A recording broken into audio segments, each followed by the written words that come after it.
Hi friends, welcome to ప్రేతరంగాలు audio stories in Telugu. ఈ channel మీకు నచ్చితే హైప్ చేయండి, ఇంకా సబ్స్క్రైబ్ చేయండి. ప్రమదలగ్నం సీజన్ 2 పార్ట్ 29. ఏం చేయాలో అర్థం కాక నీరసంగా లోపలికి వచ్చి ఇంట్లోకి కూడా వెళ్లకుండా బయటనే గుమ్మం మెట్ల మీద కూర్చుంటుంది ప్రమద. ఏమీ కాదు, అది జరిగిపోయిన కళ అనే తెలిసిన అక్కడ ఉన్నది అమన్ కనుక ఆ భయం. మనకి ప్రాణమైన మనిషికి చిన్న నొప్పి తగిలినా తట్టుకోలేం.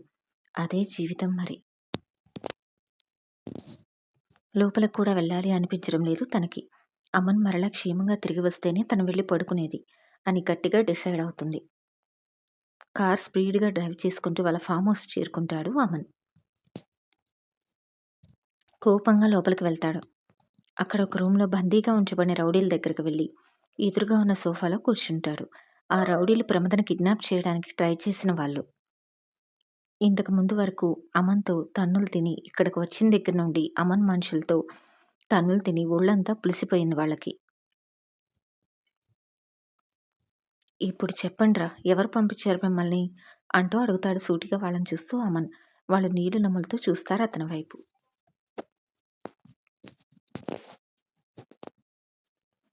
ఓ, అయితే ఇచ్చిన కోటింగ్ సరిపోలేదన్నమాట అంటూ సీరియస్గా వాళ్ళ వైపు చూస్తూ లేచి నిలబడతాడు అమన్.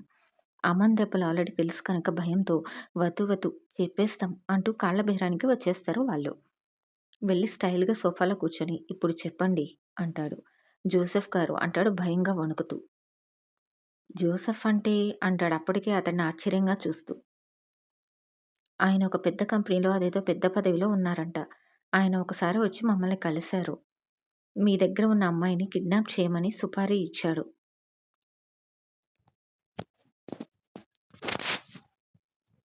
పెద్ద మొత్తంలో డబ్బు ఇస్తాను అనేసరికి మేము కూడా ఒప్పుకున్నాం అంటూ ఉన్నది ఉన్నట్లుగా చెప్పేస్తారు వాళ్ళు. అమన్ వెంటనే ఒక ఫంక్షన్కి సంబంధించిన ఫోటో ఓపెన్ చేసి తెలివిగా ఈ ఫోటోలో ఉన్నారా అంటూ అడుగుతాడు. ముందుగా తనే జోసెఫ్ ఫోటో చూపిస్తే ఎక్కడ కావాలి అని అతనే అని చెప్పేస్తారేమో అని తెలివిగా ఈ ఫోటోలో ఎవరైనా ఉన్నారా అంటూ అడుగుతాడు.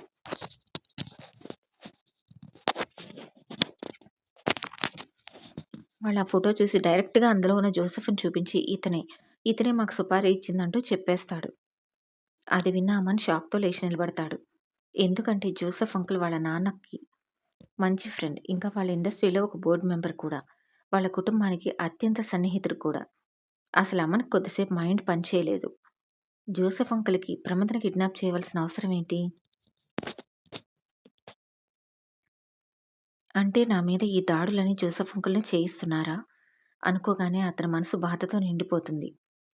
ఆలోచనలతో అతని మైండ్ ఏమీ పని చేయక కొద్దిసేపు అలానే కూర్చుండిపోతాడు. తర్వాత ఒక నిర్ణయానికి వచ్చి పైకి లెగుస్తాడు. వీళ్ళని ఇక్కడే బంధించి ఉంచండి అని చెప్పి కోపంగా అక్కడి నుండి వెళ్ళిపోతాడు అమన్.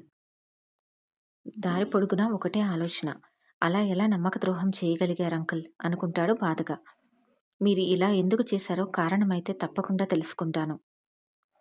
అలా ఆలోచనల నడుమునే ఇంటికి చేరుకుంటాడు. గేట్ లాక్ చేసి ఉండడం చూసి ఆశ్చర్యపోతాడు.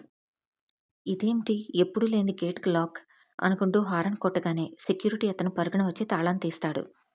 తలుపు తీసి పక్కగా నిలబడతాడు.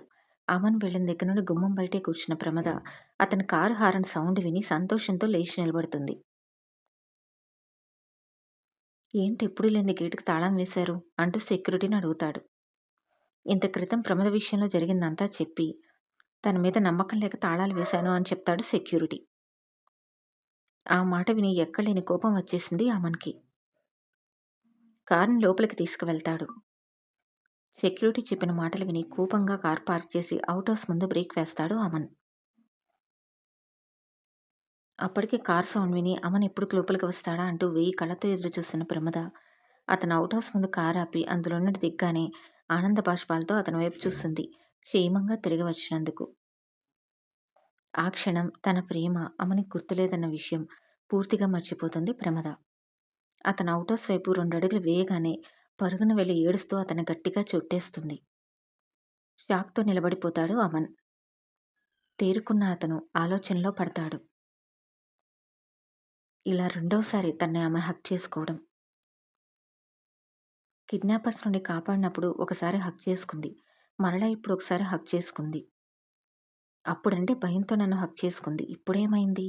అనుకుంటూ అతడు ఆమె వైపు చూసి దూరం జరపాలి అని ఆమెను పట్టుకునే లోపల ప్రమద మాట్లాడటం మొదలుపెడుతుంది. అతని చేతులు కిందికి దించేస్తాడు. అమ్మ ఏం మాట్లాడుతుందో విందామని. అసలేమనుకుంటున్నారు మీరు? ఈ టైంలో బయటికెందుకు వెళ్లారు? అసలే మిమ్మల్ని టార్గెట్ చేశారని తెలుసు కదా! అయినా అలా ఎలా బయటికి వెళ్ళిపోయారు? మీకేమైనా అయితే? మీకేమన్నా అయితే నేను ఏమైపోవాలి? ప్రాణం పణంగా పెట్టి కాపాడుకున్నాను. మీ ప్రాణం నాది. అలా లెక్క లేకుండా ఎలా వెళ్ళిపోతారు అమన్ గారు? మీరు బయటికి వెళ్ళడం చూసి మిమ్మల్ని కాపాడుకుందామని మీ వెనకే వద్దామనుకుని బయటికి వస్తే, వాచ్‌మెన్ బాబాయ్ నన్ను బయటికి వెళ్ళనివ్వలేదు. మరలా లోపలికి వచ్చి ఇక్కడే వెయిట్ చేస్తున్నాను. ఇప్పుడు మిమ్మల్ని చూసిన తర్వాత కానీ నాకు ప్రాణం లేచి రాలేదు. మీకేమైనా అయితే నేనేమైపోవాలి? అంటూ గట్టిగా ఏడ్చేసింది ప్రమద. తన మనసులో భయమంతా తీరిపోయేలాగా. ఆమె ప్రతి మాట అతని మనసును తాకుతుంది. ఆశ్చర్యానికి గురిచేస్తుంది. అతని గుండె వేగం పెరిగి ఆమె గుండె వేగంతో పోటీ పడుతుంది. మెల్లగా తమాయించుకొని ఆమెను తన నుండి దూరం జరిపి అక్కడి నుండి వెళ్ళిపోతాడు. అమన్ నుండి దూరం జరిగాక కానీ ప్రమద వాస్తవంలోకి రాలేదు. వెళ్తున్న అమ్మని చూస్తూ షాక్ నుండి తేరుకొని తనేం మాట్లాడిందో ఒకసారి మైండ్‌లో రీల్ వేసుకుంటుంది. అప్పుడు తనకేం మాట్లాడిందో అర్థమై భయంగా గుండెదడతో నోటి మీద చెయ్యి వేసుకుంటుంది. ఇప్పుడు ఏం చేయాలో అర్థం కాక చాలా సేపు అలానే నిలబడిపోతుంది. కొద్దిసేపటికి తేరుకొని పరుగున ఇంట్లోకి వెళ్ళిపోతుంది. డోర్ లాక్ చేసుకొని బెడ్ మీద వాలిపోతుంది. తన మనసు మొత్తం అమన్ ముందు పరిచింది అన్న విషయం తలుచుకోగానే భయంతో శరీరం చిన్నగా కంపిస్తుంది. ఈ స్టోరీ నచ్చితే సబ్స్క్రైబ్ చేయండి.